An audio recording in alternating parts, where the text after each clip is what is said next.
तो एक बार आप सबका फिर से स्वागत है आपके अपने संजय पांडे क्लासेस में। तो आज का हमारा फिजिक्स में इलेक्ट्रोस्टैटिक कैपेसिटेंस का लेक्चर चल रहा है और जिसमें हम आज लेक्चर नंबर 8 पढ़ने जा रहे हैं, इलेक्ट्रिक पोटेंशियल एंड कैपेसिटेंस का, और इसमें कैपेसिटेंस पढ़ रहे हैं। तो आज के इस लेक्चर में हमारा होगा कैपेसिटर का कॉम्बिनेशन। और कौन सा कैपेसिटर? पैरेलल प्लेट कैपेसिटर, उसका करेंगे कॉम्बिनेशन, सीरीज और पैरेलल कॉम्बिनेशन। और इसके न्यूमेरिकल्स कैसे आते हैं एग्जाम्स में वो हम थोड़ा सा प्रैक्टिस करेंगे, ठीक है। तो स्टार्ट करते हैं, हेडिंग लगा दीजिए। चल रहा है कि नहीं? चल रहा है। वीडियो देखिए, ऐसे हिलता रहता है सर। बस चल रहा है। ये स्क्रीन ये चल नहीं रहा है सर। देखो जो ऑन वीडियो हो रहा है ना, इसको फोकस फिक्स कर दिया करिए सर। कैसे? कहाँ से फिक्स होता है सर? ऐसे मैंने देखिए ऐसे दबा दिया, देखिए ताला बन के आ गया। अच्छा, अब ये आगे पीछे नहीं, ये धुंधला नहीं करेगा ये? अब नहीं करेगा। हाँ। ओके बच्चों, तो हेडिंग रहेगा आपका combination of capacitance. Combination of capacitor. आज हम कैपेसिटर का कॉम्बिनेशन पढ़ेंगे, ठीक है।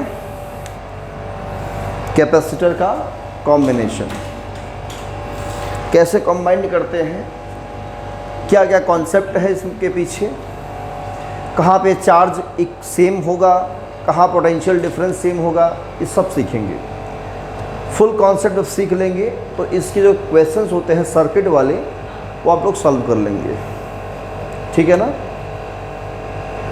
तो डिफरेंट टाइप्स के इसके क्वेश्चंस भी बनते हैं आपके नेट एग्ज़ाम में।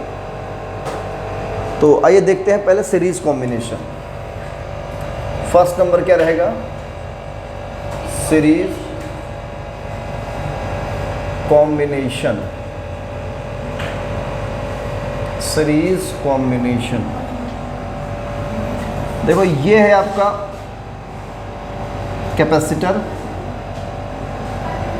कितने कैपेसिटर हमने लिया? 3 कैपेसिटर।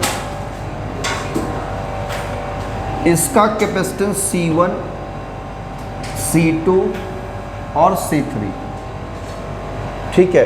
कैपेसिटेंस C1, C2 और C3, 3 कैपेसिटर्स हैं यहाँ पे। और हम क्या करेंगे, इसे एक बैटरी से जोड़ देंगे की के थ्रू, ठीक है। तो ये आपका क्या है? बैटरी है। यहाँ से कुछ चार्ज निकलेगा, पॉजिटिव चार्ज, मतलब यहाँ इस प्लेट से इलेक्ट्रॉन्स आएंगे इस तरफ। तो यहाँ चार्ज आ गया, मान लेते हैं कितना, प्लस Q। इस पर प्लस आ जाएगा सब पे, है ना। प्रोसेस ऑफ इंडक्शन यहाँ पे क्या आएगा? माइनस Q चार्ज क्रिएट होगा। और जैसे ही माइनस Q चार्ज क्रिएट होगा, ये हायर पोटेंशियल पे है। हमने V वोल्ट का बैटरी लगा रखा है। कितने वोल्ट का? V वोल्ट का। ये हायर पोटेंशियल पे है और ये है लोअर। तो इसके बीच में क्या जाएगा? पोटेंशियल में डिफरेंस आ जाएगा, आएगा ना। हम क्या करेंगे, इसके सेकेंड प्लेट को अगले कैपेसिटर के फर्स्ट प्लेट से कनेक्ट कर देंगे, ठीक है ना। और सेकेंड कैपेसिटर का जो सेकेंड प्लेट है वो थर्ड कैपेसिटर के फर्स्ट प्लेट से कनेक्ट कर देंगे, एंड सो ऑन। ऐसे ही कनेक्ट करते हुए चले जाएंगे और ये हमारा बन जाएगा क्या? सीरीज। और जो लास्ट कैपेसिटर होगा उसका जो सेकेंड प्लेट होगा उसको बैटरी के नेगेटिव से जोड़ देंगे, ठीक है ना। तो ये है कॉम्बिनेशन करने का तरीका। जो डॉट है वो क्या है? ये की क्लोज है, मतलब स्विच ऑन है। यहाँ पे करंट यहाँ से जा रहा है भर भर के, है ना। जिसको की निकाल लेंगे तो करंट जाना बंद हो जाएगा, ओपन सर्किट हो जाएगी तब, ठीक है ना। तो हमने बैटरी को स्टॉप कर देंगे, ये सेंस हो जाएगा। तो ये हायर पोटेंशियल पे, ये लोअर पोटेंशियल पे। तो यहाँ एक पोटेंशियल में डिफरेंस आएगा क्योंकि ये जो प्लेट है वो प्लस से जुड़ा है और ये लास्ट वाला किससे जुड़ा है? V से, नेगेटिव से। तो ये हायर पोटेंशियल V मानेंगे और इसका पोटेंशियल क्या मानेंगे? 0 मानेंगे। क्या मानेंगे? 0। तो यहाँ से क्या है? V है। तो यहाँ से लेकर यहाँ तक पोटेंशियल लगातार घट रहा है और फाइनली क्या हो जा रहा है? 0। तो इसके और इसके अक्रॉस पोटेंशियल डिफरेंस हमने मान लिया V1 है। कितना है? ये इससे कनेक्ट है, तो यहाँ ध्यान दो, इस पर माइनस चार्ज है, ये माइनस वाला क्या करेगा? इस साइड क्या आएगा? प्लस क्रिएट होगा, आपको भी पता है। इस साइड क्या आएगा? प्लस आएगा। तो यहाँ से कुछ इलेक्ट्रॉन इसी प्लस के बराबर इधर चले जाएंगे, तो ये न्यूट्रल हो जाएगा। क्या हो जाएगा ये? तो प्लस क्यू चार्ज यहाँ क्रिएट होगा इस जगह पे। फिर प्रोसेस ऑफ इंडक्शन चलेगा और यहाँ माइनस क्यू चार्ज क्रिएट करेगा, यहाँ माइनस माइनस माइनस माइनस सब जगह। और इस साइड माइनस क्यू, तो इस साइड प्लस क्यू आएगा, तो उस प्लस क्यू के बराबर यहाँ से इलेक्ट्रॉन निकल आएंगे, इसको न्यूट्रल कर देंगे, तो यहाँ प्लस क्यू चार्ज आ जाएगा। बोलो आ जाएगा। फिर प्रोसेस ऑफ इंडक्शन, यहाँ माइनस क्यू होगा और जो यहाँ प्लस वाला आएगा उसको यहाँ से इलेक्ट्रॉन मिल जाएंगे और न्यूट्रल कर देंगे, 0 हो जाएगा। तो इस साइड पोटेंशियल क्या हुआ? 0 हुआ। यहाँ पे हायर पोटेंशियल V लगा हुआ है। क्लियर? तो सीरीज में आपने क्या पाया कि पोटेंशियल डिफरेंस सब में क्या होगा? अलग अलग होगा। कैसे? यहाँ V1, यहाँ पोटेंशियल डिफरेंस V2 और यहाँ पोटेंशियल डिफरेंस V3। जितने भी कैपेसिटर आप लगाओगे सीरीज में, पोटेंशियल डिफरेंस क्या होगा? डिफरेंट रहेगा, but charge, amount of charge क्या होगा? सेम। तो सीरीज में याद रखना सेम होता है चार्ज। फिगर बना के नोट करिए इसको। देखिए सीरीज में क्या हुआ? प्रोसेस ऑफ इंडक्शन का हेल्प लेते हुए हमने देखा कि plus Q minus Q plus Q minus Q, मतलब इस तरह से चार्ज क्रिएट हुआ। अगर अमाउंट में देखते हैं तो सब पर अमाउंट सेम है। जितने भी प्लेट दिखाई पड़ रहे हैं सब पर अमाउंट कितना है? क्यू क्यू क्यू है। बोलो है ना? लेकिन प्लेट के क्रॉस पोटेंशियल डिफरेंस अलग अलग है, कैपेसिटेंस भी अलग अलग है। तो इस कंडीशन में इन तीनों का इफेक्टिव कैपेसिटेंस कितना होगा? अच्छा, हम लोग कॉम्बिनेशन क्यों करते हैं? कभी सोचा? कॉम्बिनेशन इसलिए क्या करते हैं ताकि ढेर सारा चार्ज स्टोर कर सके, है ना? कैपेसिटर काम क्या है? चार्ज को स्टोर करना। अगर हम कंबाइंड कर देंगे ढेर सारा चार्ज स्टोर करेगा। बोलो है कि नहीं? तो हम यही उम्मीद लेकर के सीरीज कॉम्बिनेशन में आए हैं, कॉम्बिनेशन करने के लिए, है कि नहीं? तो चलिए आइए बात करते हैं इसमें C1 C2 कैसे हम लोग इसका इफेक्टिव चेक करेंगे। तो पहले हम ये देख रहे हैं कि जितना वोल्टेज था V, वो V 3 पार्ट में बढ़ गया है कि नहीं? तो हियर V इक्वल टू क्या है? V1 plus V2 plus V3। बोलो सही है? क्या V1 V2 V3 आप कैलकुलेट कर सकते हो? किस फार्मूले से? Q इक्वल टू CV से, है ना? तो V1 equal to Q by C1 हो जाएगा। V2 कितना होगा? Q by C2 and V3 कितना होगा? Q by C3। ये V1 V2 V3 की वैल्यू पुट करेंगे कहाँ पे? फर्स्ट में। So by equation first V equal to Q by C1 plus Q by C2 plus Q by C3। Clear है? यहाँ Q कॉमन ले लें, 1 by C1 plus 1 by C2 plus 1 by C3, equation number second. अब जरा सोचो, अगर हम इन तीनों के प्लेस पे एक ऐसा कैपेसिटर लगा दें, तीनों को हटा करके, समझो ध्यान से बच्चों, अगर इन तीनों कैपेसिटर को हटा करके एक ऐसा कैपेसिटर लगा दें जो तीनों मिलकर चार्ज स्टोर करे, वो अकेला करे, तो ऐसे कैपेसिटर क्या कहेंगे हम? Equivalent capacitor. क्या बोलेंगे? तो हम कुछ इसका फिगर यहाँ बना रहे हैं। ये आपका इक्विवेलेंट कैपेसिटर है जिसका कैपेसिटेंस कितना है? एक C इक्विवेलेंट। वही बैटरी है प्लस माइनस वाली, 20 वोल्ट की बैटरी है। कितने वोल्ट की? चार्ज कितना लिया, जितना ये तीनों मिलकर लेते हैं उतना ये अकेले लेता है। क्लियर है? जितना ये तीनों मिलकर चार्ज ले रहे हैं, स्टोर कर रहे हैं, वो इतना अकेले ले रहा है, क्यों? और इसका जो कैपेसिटेंस है इन तीनों क्या है, इक्विवेलेंट है, तो C इक्विवेलेंट लिख दिया। अच्छा, इसके क्रॉस पोटेंशियल डिफरेंस कितना होगा, जितना बैटरी का है वो अकेले ले लेगा ये, है ना? तो यहाँ से हम निकाल सकते हैं क्या, Q इक्वल टू CV से Q equal to C equivalent into V। तो यहाँ से V निकालेंगे, क्या होगा, Q बाई C इक्विवेलेंट हो जाएगा। थर्ड नंबर, यही बैटरी का वोल्टेज है, वो भी वोल्टेज वही है, दोनों क्या कर सकते हैं, बराबर। तो second and third, Q by C equivalent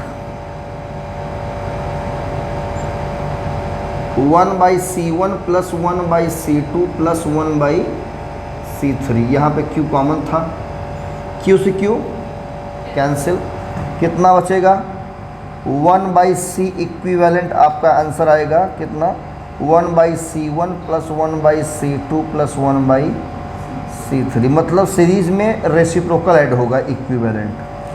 clear है ना? नोट कर लीजिए। तो अब ध्यान दीजिए, अगर 3 कैपेसिटर हैं तो 1 by C1 plus 1 by C2 plus 1 by C3 कर लिया। अगर सिर्फ 2 कैपेसिटर होंगे तब क्या होगा, हाँ, इसमें नोट कर लीजिए, if only 2 capacitor, if only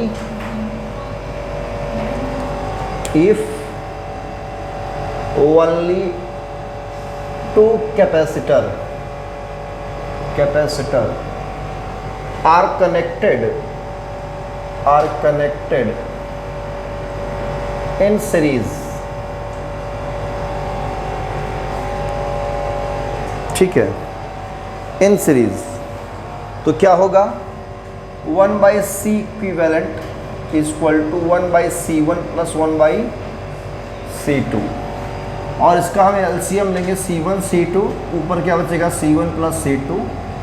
finally reciprocal अगर ले लेते हैं इसका, तो C इक्विवेलेंट कितना आएगा, C1 C2 by C1 plus, हाँ, अगर 2 रहेंगे इसको डायरेक्टली आप ये यूज़ कर सकते हो फार्मूला के तौर पे, ठीक है ना? फार्मूला के तौर पे C equivalent C1 C2 by C1 plus C2, ये डायरेक्टली आप यूज़ कर सकते हो, ठीक है? तो ये था सीरीज कॉम्बिनेशन। तो रेसिप्रोकल आ रहा है, मतलब कैपेसिटेंस क्या हो जा रही है, कम हो जा रही है ना? रेसिप्रोकल आने का मतलब क्या है, कैपेसिटेंस कम हो जा रहा है। तो सीरीज में जोड़ना ठीक नहीं है हमारे ख्याल से, है ना? कैपेसिटी बढ़ेगी नहीं और घट जा रही है, तो सीरीज में आपको नहीं जोड़ना चाहिए। अगर कैपेसिटी बढ़ानी है तो सीरीज में नहीं जोड़ना चाहिए। कन्फर्म है? तो किस में मैक्सिमम मिलेगा वो भी चेक कर लेते हैं। आइए पैरेलल देख लेते हैं। तो हेडिंग रहेगा पैरेलल कॉम्बिनेशन। हेडिंग क्या रहेगा, पैरेलल कॉम्बिनेशन। Parallel combination.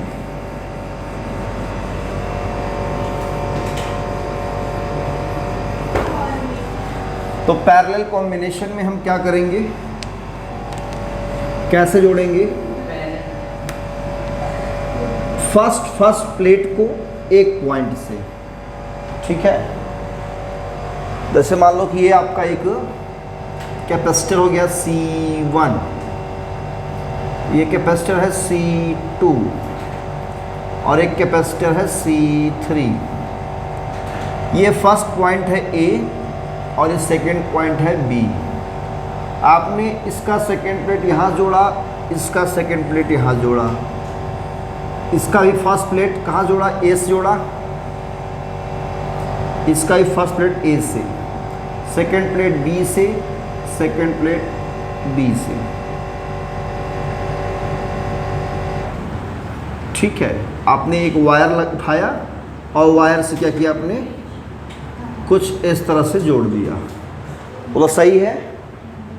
ये पॉइंट ए है, ये पॉइंट बी है। आपने ए को जितने भी कैपेसिटर हैं सबके फर्स्ट प्लेट से जोड़ दिया। सभी कैपेसिटर के फर्स्ट प्लेट को एक पॉइंट ए से और सेकंड प्लेट को दूसरे पॉइंट बी से जोड़ेंगे। क्लियर? अब करेंगे क्या, जो दोनों पॉइंट्स हैं इसको हम बैटरी जोड़ेंगे। फर्स्ट पॉइंट को क्या करेंगे हम बैटरी के प्लस से, और सेकंड पॉइंट बी को क्या करेंगे हम बैटरी के नेगेटिव जोड़ देंगे कोई की लगा करके। ठीक है, ये V वोल्ट की बैटरी है। अब V वोल्ट की बैटरी होने का मतलब ये है कि ये हायर पोटेंशियल होता है प्लस वाला, और माइनस वाला क्या होता है लोअर। तो ये हम पोटेंशियल इसका मान सकते हैं V, और इसका पोटेंशियल मान सकते हैं 0। क्या मान लेंगे? और नेगेटिव पोटेंशियल हमेशा 0 माना ही जाता है। ठीक है, तो ये V और ये क्या है 0। तो A और B के बीच पोटेंशियल डिफरेंस कितना बताएंगे? V। समझ में आ गया ना? V क्या प्रॉब्लम है बेटा? ये V ये बैटरी है, मतलब कई सेल। हाँ, अच्छा खराब लग रहा है क्या? हटा दो, चलो कोई दिक्कत नहीं। आपकी समझ के लिए मैंने क्या किया, एक सेल लगा दिया। अब सेल मान सकते हो ना? चलो सेल मान लो। ये V वोल्ट का सेल है। क्या है? ठीक है, की के थ्रू हमने जोड़ दिया। अब कोई दिक्कत? ये प्लस V है, ये 0 है, तो ये पोटेंशियल 0, ये V तो ये भी V। तो A और B के बीच पोटेंशियल डिफरेंस कितना आया? V का आया। क्या ये बता सकते हैं ये भी ये A से जुड़ा है और ये B से जुड़ा है, तो ये भी हायर पोटेंशियल पे होगा और ये लोअर पोटेंशियल। मतलब इसके और इसके भी बीच पोटेंशियल में डिफरेंस कितना होगा? V। इसके और इसके भी पोटेंशियल डिफरेंस V। इस प्लेट और इस प्लेट के बीच पोटेंशियल डिफरेंस V। मतलब पैरेलल में हम ये ऑब्जर्व कर रहे हैं कि जितने भी कैपेसिटर होंगे सबके प्लेट के अक्रॉस पोटेंशियल डिफरेंस क्या होगा? सेम होगा। ठीक है ना? अब जरा ध्यान दो, मान लो यहाँ से चार्ज निकला, कहाँ से? प्लस से चार्ज निकला, जा रहा है, चार्ज पॉइंट ए पर पहुँचेगा तो इसके पास 3 रास्ते दिखाई पड़ेंगे। कितने रास्ते? तो चार्ज किधर जाएगा? इधर की इधर की इधर, तीनों में जाएगा। अब बात आती है कैसे जाएगा तीनों में। इसको समझने के लिए हम एक एग्जांपल ले रहे हैं आपके रियल लाइफ से। मान लो यहाँ से एक प्लेट में 50 ठो मोमोज निकला और आपके पास पहुँचा, तो 4 लोग बैठे हैं, तो हो सकता है कि एक बच्चा 5 उठा ले, एक बच्चा जो है 10 उठा ले, दूसरा 20 उठा ले, तीसरा, मतलब इस तरह से जितने बच्चे, अच्छा इकरा जो है 20 उठा लेगी। अच्छा, तो कहने का सेंस ये है, तो जिसका कैपेसिटी जितना ज़्यादा होगा उतना ज़्यादा उठा लेगा।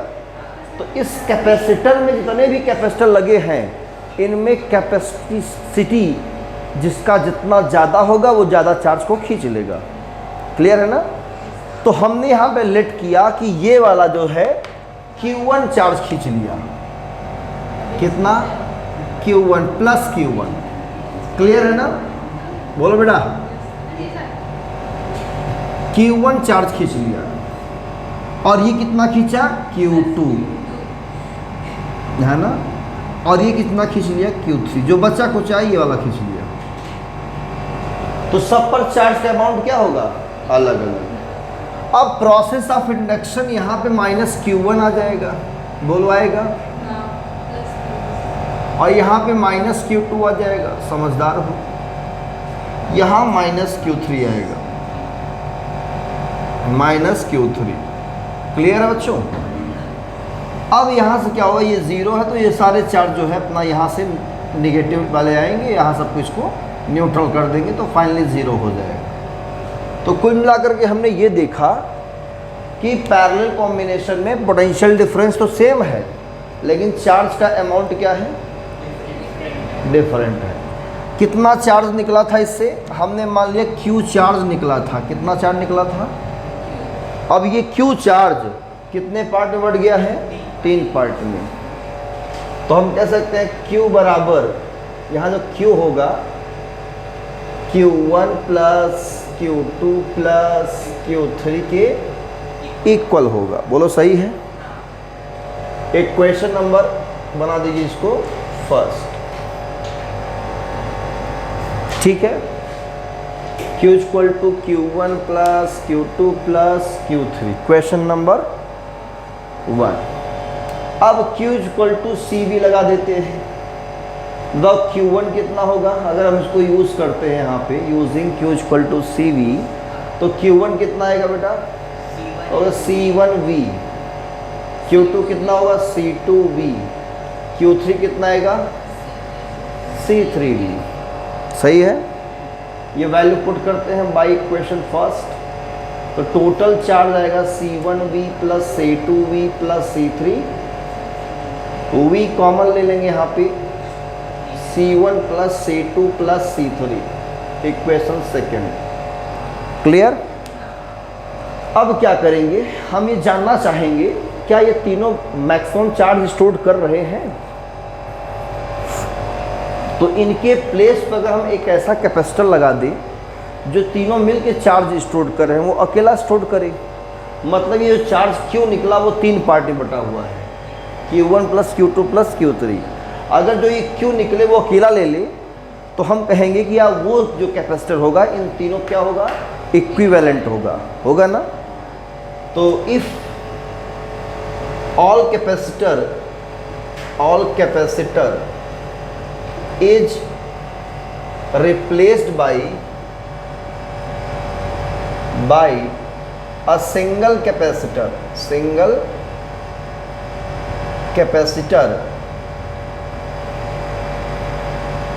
which is equivalent,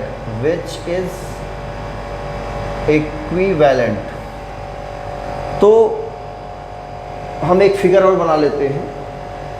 ये कैपेसिटर आपका है, ठीक है। C इक्विवेलेंट कैपेसिटेंस इसका है, वही V वोल्ट की बैटरी है आपका। यहाँ जो चार्ज निकला प्लस Q वो अकेला ले लिया, यहाँ माइनस Q आया। तो इसके लिए जो Q होगा वो कितना होगा? Q equal to C equivalent into V। बोलो होगा? तो जितना चार्ज ये तीनों मिल के लेते हैं वो अकेला ले लेता है। तो ये चार्ज और ये चार्ज क्या होगा? इक्वल होगा। तो सेकेंड एंड थर्ड, इस Q के प्लेस पे हम रखेंगे C इक्विवेलेंट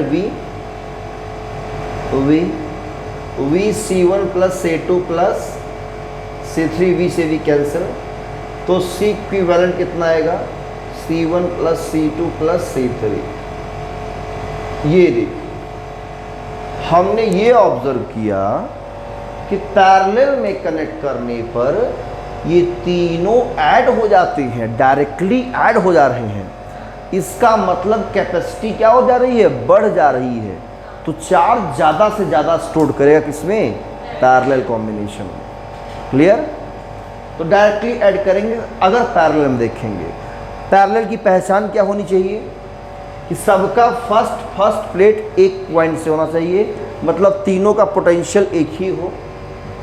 सेकेंड प्लेट का कनेक्शन एक पॉइंट से हो, मतलब तीनों का पोटेंशियल एक हो। ये ज़रूरी नहीं कि एक ही पॉइंट से कनेक्शन हो, ये ज़रूरी नहीं है। तीनों का पोटेंशियल क्या होना चाहिए? सेम होना चाहिए। फर्स्ट प्लेट का पोटेंशियल सेम होना चाहिए और सेकेंड पोटेंशियल का प्लेट का पोटेंशियल सेम होना चाहिए। नोट कर लीजिए इसे।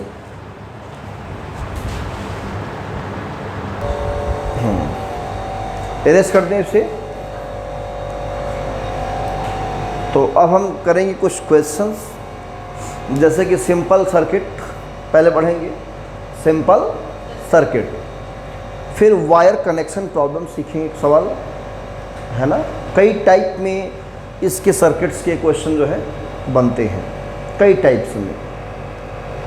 ठीक है, एक इनफाइनाइट सीरीज़ की बनती है, इनफाइनाइट सीरीज़ की भी। कभी कभी ज्योमेट्रिकल प्रोग्रेशन में बन जाता है मैथमेटिक्स का। क्या बनता है? हाँ, ज्योमेट्रिक प्रोग्रेशन बनता है।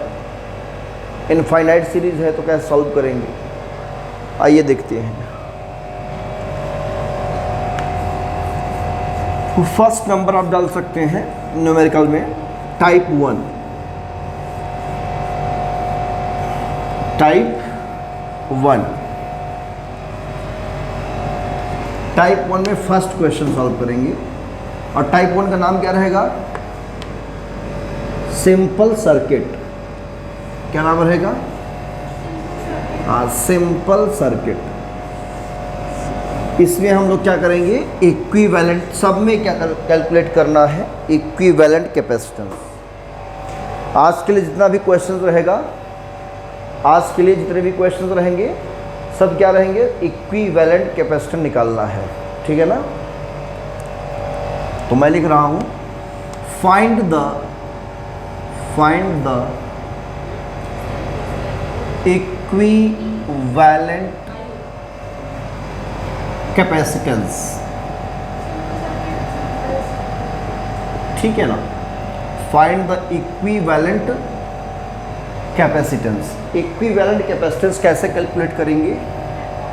टाइप 1,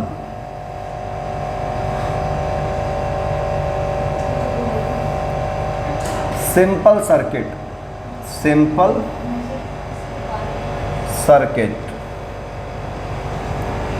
जैसे मान लीजिए कि ये है आपका क्वेश्चन, पॉइंट ए है और एक कैपेसिटर ऐसे लगा हुआ है, एक कैपेसिटर ऐसे लगा हुआ है, ठीक है, दूसरा कैपेसिटर ऐसे लगा हुआ है, ठीक, और यहाँ है पॉइंट बी। ये आपका है 3 माइक्रोफैरड, 3 माइक्रोफैरड, 3 माइक्रोफैरड। तो आपको क्या निकालना है? सी इक्विवेलेंट, मतलब ए और बी के बीच क्या निकालना है? हाँ, किसके बीच? ए और बी के बीच। जल्दी निकाल के बताइए। क्वेश्चन नंबर 1 है ये। नेक्स्ट क्वेश्चन, तो 1 माइक्रोफैरड इसका आंसर होगा। तीनों सीरीज में है तो 1/3 + 1/3 + 1/3, 3/3 कट जाएगा, 1 आ जाएगा आंसर, ठीक है। तो ये सिंपल सर्किट का एक क्वेश्चन हुआ। अभी सिंपल सर्किट में एक क्वेश्चन हम और लेने जा रहे हैं, और ले लें। चलिए, ये पॉइंट ए है, एक कैपेसिटर यहाँ लगा है बेटा, दूसरा कैपेसिटर यहाँ लगा हुआ है, तीसरा कैपेसिटर यहाँ लगा है,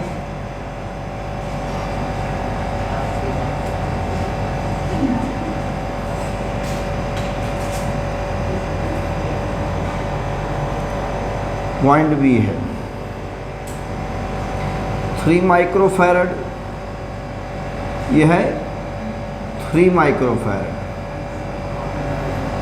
ये भी 3 माइक्रोफैरड फैरड, ठीक है। क्लियर है? कितना माइक्रोफैरड? 3 माइक्रोफैरड और 3 माइक्रोफैरड। हाँ, अच्छा, सिर्फ माइक्रोफैरड ही लिखा था इसमें, और ये है 2 माइक्रोफैरड। तो जल्दी से इसका आंसर बताइए क्या होगा। इसमें भी सी इक्विवेलेंट निकालना है बिटवीन ए एंड बी। ए और बी के बीच क्या निकालना है? Equivalent capacitance. जल्दी निकालिए। तो इस क्वेश्चन को सॉल्व कैसे किया जाए, है ना? तो सबसे पहले आप क्या करेंगे, ये आपका दोनों सीरीज में दिख रहा है, ये दोनों किस में दिख रहा है? सीरीज में। तो पहले इसका और इसका इक्विवेलेंट निकालेंगे। तो 1/c 1/3 + 1/3 कितना आएगा? 2/3। रेसिप्रोकल लेंगे 3/2 माइक्रोफैरड आएगा। इसका आगे, इसको हमने पॉइंट कह दिया, मान लो इस पॉइंट को हमने कहा बी, सी डी कहा, और इसको हमने कहा ई एफ। तो C जो आया है ये CD के अक्रॉस आया है, और यही सेम जो है हमारा CEF के अक्रॉस आएगा, कितना 3/2 माइक्रो फैरड। क्लियर है? मतलब इसका इक्विवेलेंट कितना आएगा 3/2, इसका भी आएगा 3/2। अब इन दोनों के प्लेस पर हम एक कैपेसिटर सोचेंगे और इन दोनों के प्लेस पर एक कैपेसिटर सोचेंगे, तो हमारा जो सर्किट डायग्राम होगा कुछ ऐसा मॉडिफाई करके आ जाएगा। पॉइंट ए ऐसे, ये कैपेसिटर, ये दूसरा कैपेसिटर, ये बी, ये आपका 3/2 माइक्रो फैरड हो गया, और ये भी 3/2 माइक्रो फैरड, और ये 2। अब ये दोनों किस में हो गए? पैरेलल में हो गए। तो 3/2 हम C' मान लेंगे, तो कितना हो जाएगा? ये पैरेलल में तो डायरेक्टली ऐड होगा, 3/2 प्लस 3/2 6/2, 2 3 जा 6, 3 माइक्रो फैरड आएगा। तो 3 माइक्रो फैरड और ये 2, अब इन दोनों के प्लेस पर हम एक कैपेसिटर सोचेंगे, एक कैपेसिटर वो और एक कैपेसिटर ये, कितने हो जाएंगे? 2, दोनों सीरीज में हो जाएंगे। तो फाइनली किस में ऐड होगा? सीरीज। तो आंसर में क्या लिखेंगे आप कि 3 micro farad and 2 micro farad are in series, then C equivalent क्या होगा? 1/3 प्लस 1/2, एलसीएम होगा 6, 2 प्लस 3, तो ये कितना आएगा? 5/6। C इक्विवेलेंट रहेगा 6/5 माइक्रो फैरड। आपका आंसर जाएगा ये वाला 6/5 माइक्रो फैरड। क्लियर है बच्चों? Clear answer? नोट कर लीजिए। तो ये था सिंपल सर्किट का क्या क्वेश्चंस। तो आप लोग सर्किट को पहचान करके कौन सीरीज है कौन पैरेलल में है, तो स्टेप बाय स्टेप आप इक्विवेलेंट निकाल लेंगे। बोलो निकाल लेंगे ना? हाँ, कैसा भी तरह घुमा फिरा दिया रहेगा 1 2 3 करके, तो जो पहले सीरीज में रहेंगे उनको सीरीज में ऐड करेंगे, फिर जो दिखेगा पैरेलल उसको पैरेलल में ऐड करेंगे, ऐसे मतलब हम कॉम्बिनेशन बनाते चले जाएंगे। ठीक है? तो इस टाइप के क्वेश्चन बोर्ड एग्जाम में आपके देखने को मिलेंगे, इस टाइप के। ठीक है? ये आपका बोर्ड लेवल हो गया। क्या हो गया? Board level. अब चलते हैं थोड़ा सा कॉम्पिटिटिव लेवल में। हो चले? ओके। तो कॉम्पिटिटिव लेवल में टाइप 2 से स्टार्टिंग होती है। कहाँ से? हाँ, तो टाइप 2 इसका नाम है wire connection problem. Wire connection problem. ठीक है? Problems, wire connection problems. तो एक क्वेश्चन मैं दे रहा हूं, इसमें क्वेश्चन नंबर 1, फाइंड द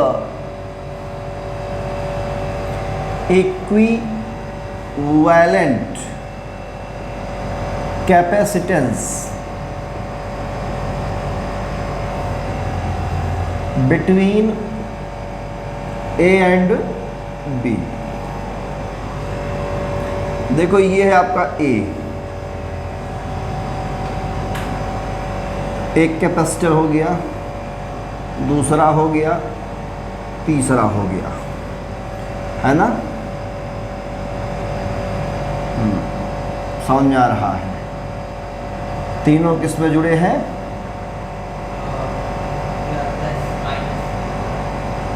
ये बी है, ये मान लो है 2 micro farad, 2 micro farad, 2 micro farad.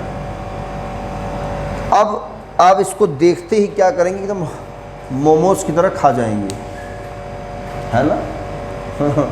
बोलो, खा जाओगे ना? कैसे करोगे?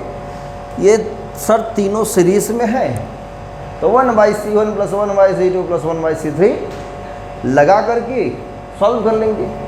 बोलो, ये तो अश्विनी चुटकी बजा के कर लेगी, है ना? आ जाएगा ना, चुटकियों में हो जाएगा। बहुत सही। अब माही, आप कैसे करेंगे इसको? माइंड से सॉल्व कर देंगे देख के ही।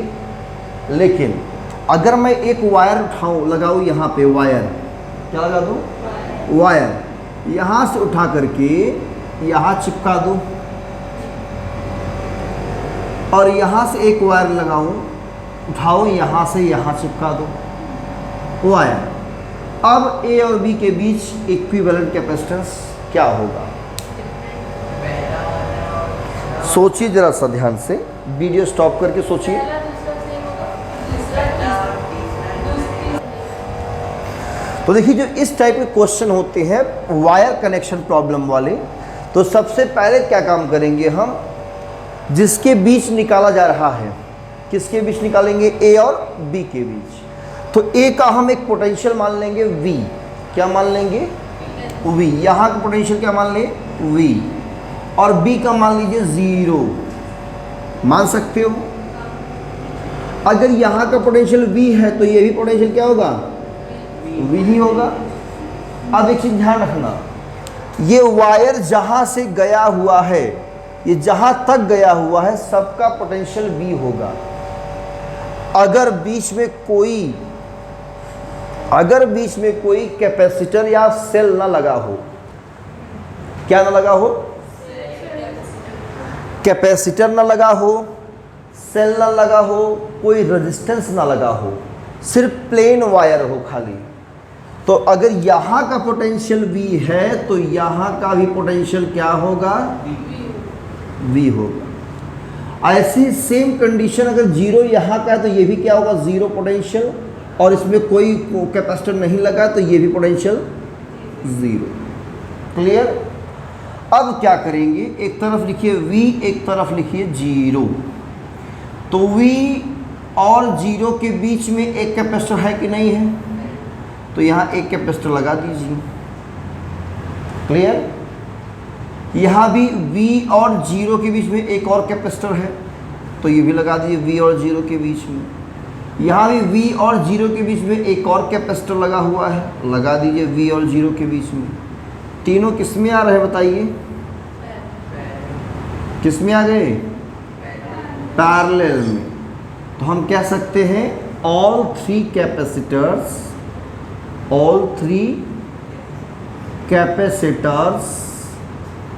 are in parallel। तो C इक्विवेलेंट क्या होगा? तीनों को जोड़ देंगे,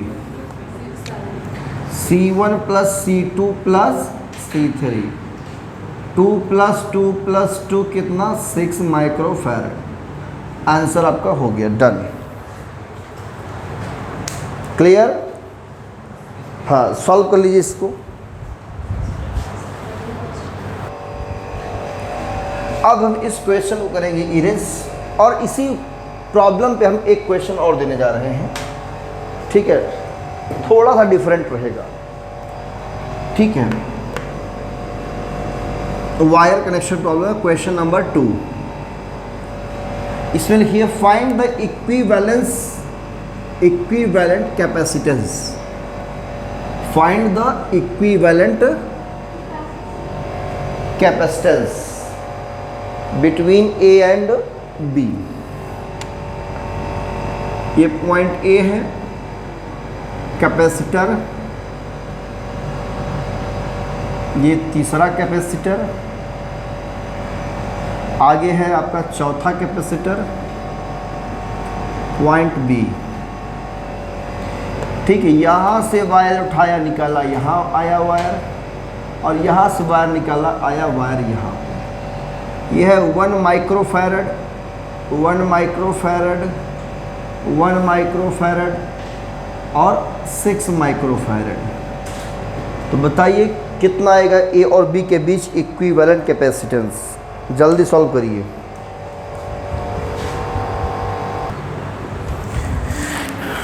तो ये क्वेश्चन देखिए सेम उसी प्रकार से है जैसे कि हम पहले इसके बताए हैं। आपको ये जानना होगा उसके साथ में ये क्या होगा, उसके साथ में सीरीज़ में आएगा पैरेलल में आएगा। तो घर पे इसे ट्राई कीजिएगा, ये आपके लिए होमवर्क है। तो आज की इस लेक्चर में सिर्फ इतना ही। इसके आगे का जो टाइप होगा वो हम नेक्स्ट लेक्चर में डिस्कस करेंगे, ठीक है। ये लेक्चर नंबर कौन सा है, 8 है। अब लेक्चर नंबर 9 में हम आगे इसके डिस्कस करेंगे। तब तक पढ़िए आप लोग। All the best, thank you.